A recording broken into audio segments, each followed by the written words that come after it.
पाठ 3 मात्राएं, शब्द और वाक्य। एक कमल। फूल कोमल है। मात्राएं।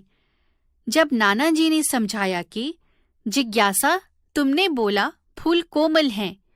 इन शब्दों में फ, क और ह वर्णों पर कुछ चिन्ह लगे हुए हैं। ये उ, ओ और ए स्वरों के चिन्ह रूप हैं। स्वरों के चिन्ह रूप मात्रा कहलाते हैं।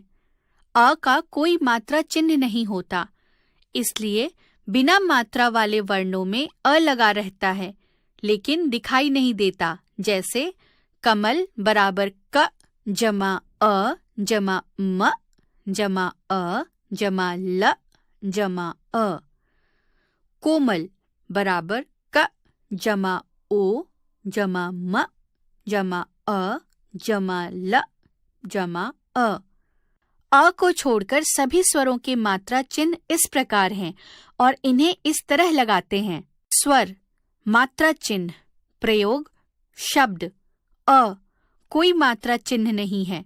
म जमा अ बराबर म, मन, महल। आ की मात्रा। म जमा आ बराबर मा, मान, माला। इ की मात्रा। म जमा इ बराबर मी, मिठाई, मिर्ची। ई की मात्रा। म जमा ई बराबर मी, मीन, मीठा। उ की मात्रा।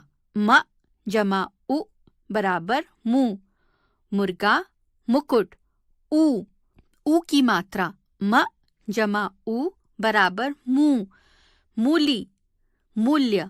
री की मात्रा। म जमा री बराबर मृ, मृग, मृदा। ए की मात्रा। म जमा ए बराबर में, मेवा, मेला। ए की मात्रा। म जमा ए बराबर मैं, मैना, मैदान। ओ की मात्रा। म जमा ओ बराबर मो, मोर, मोती। औ की मात्रा। म जमा औ बराबर मौ, मौसी, मौका। नाना जी ने समझाया कि स्वरों के साथ ही अंग, अह भी लिखे जाते हैं। इनके चिन्ह ये होते हैं। अंग, अन की मात्रा।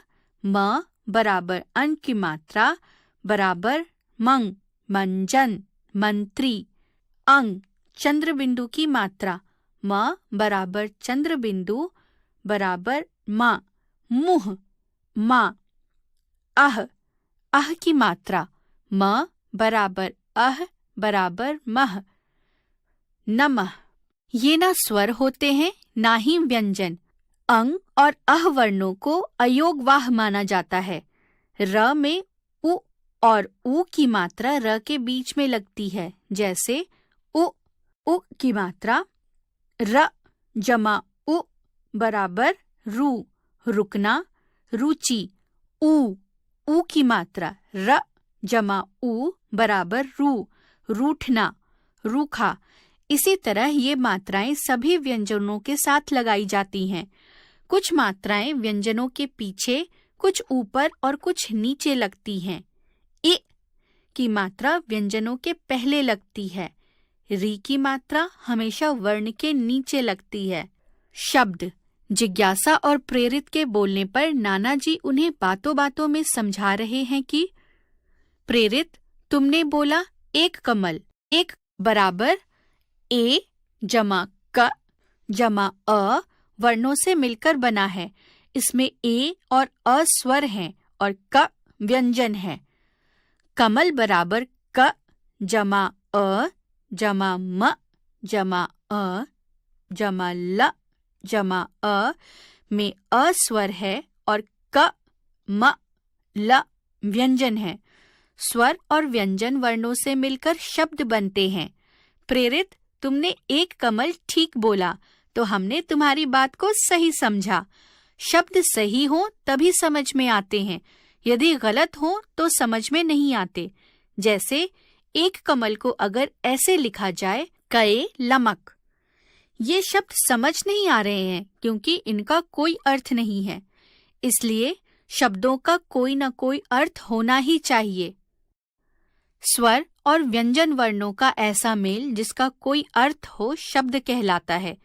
जैसे च जमा अ जमा म जमा अ जमा क जमा अ बराबर चमक, ब जमा अ जमा ट जमा अ जमा न जमा अ बराबर बटन, भ जमा अ जमा व जमा अ जमा न जमा अ बराबर भवन, ब जमा अ जमा ह जमा अ जमा न जमा अ बराबर बहन, प जमा अ जमा र जमा अ जमा व जमा अ जमा ल जमा अ बराबर परवल, ज जमा अ जमा ग जमा अ जमा म जमा अ जमा ग जमा अ बराबर जगमग। शब्द के प्रकार। शब्द दो प्रकार के होते हैं। पहला सार्थक शब्द, दूसरा निरर्थक शब्द। पहला सार्थक शब्द। जिन शब्दों का कोई अर्थ होता है उन्हें सार्थक शब्द कहते हैं। जैसे कमल, पुस्तक, तोता। कमल, पुस्तक तथा तोता शब्द पढ़ते ही इसका अर्थ स्पष्ट हो जाता है। कमल अर्थात एक फूल का नाम, पुस्तक जिसे हम पढ़ते हैं तथा तोता अर्थात एक पक्षी विशेष का नाम, इसलिए ये सार्थक शब्द हैं। दूसरा निरर्थक शब्द। जिन शब्दों का कोई अर्थ नहीं होता उन्हें निरर्थक शब्द कहते हैं। जैसे चाय शाय, रोटी शोटी आदि। यहाँ शाय और शोटी शब्दों का कोई अर्थ नहीं है, इसलिए ये निरर्थक शब्द हैं। वाक्य। अब नाना जी ने समझाया कि जिज्ञासा, तुमने बोला फूल कोमल है। तुमने कई शब्द एक साथ बोले, वे ठीक तरह से समझ में भी आए। शब्दों को सही जगह रखने से वाक्य बनते हैं। जब शब्द सही जगह लिखे जाएंगे तो वाक्य ठीक होगा। शब्द सही जगह नहीं लिखे जाएंगे तो वाक्य गलत हो जाएगा। जैसे है कोमल फूल, इसमें शब्द सही जगह पर नहीं लिखे गए हैं, इसलिए ये वाक्य गलत है। किसी भी वाक्य का सही होना आवश्यक है, तभी वो समझ में आता है। जैसे राधा कपड़े धो रही है, रितेश किताब पढ़ रहा है, मानव खेल रहा है, चिड़िया उड़ रही है। वाक्य के अंग। वाक्य के दो अंग होते हैं। पहला उद्देश्य, दूसरा विधेय। पहला उद्देश्य। वाक्य में जिसके बारे में बात की जाती है उसे उद्देश्य या कर्ता कहते हैं। दूसरा विधेय। वाक्य में उद्देश्य के बारे में जो बात की जाती है उसे विधेय कहते हैं। आइए कुछ उदाहरणों से उद्देश्य और विधेय को समझते हैं। आकांक्षा पुस्तक पढ़ती है, कौवा डाली पर बैठा है, जयेश गाना गा रहा है। ऊपर दिए गए वाक्यों में आकांक्षा, कौवा और जयेश की बात हो रही है, इसलिए ये उद्देश्य या कर्ता हैं।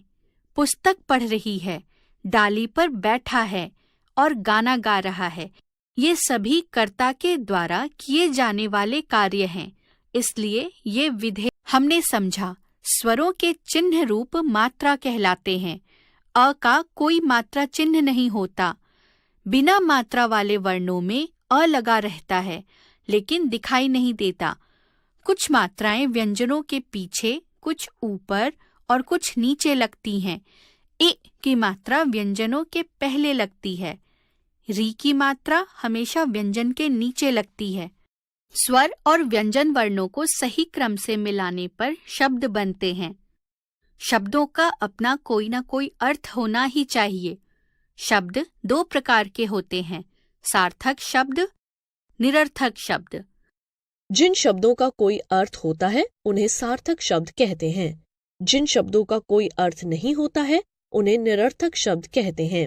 शब्दों को सही जगह रखने पर वाक्य बनते हैं।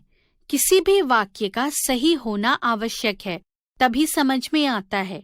वाक्य के 2 अंग हैं, पहला उद्देश्य, दूसरा विधेय। वाक्य में जिसके बारे में बात की जाती है उसे उद्देश्य कहते हैं। वाक्य में उद्देश्य के बारे में जो भी बात की जाती है उसे विधेय कहते हैं।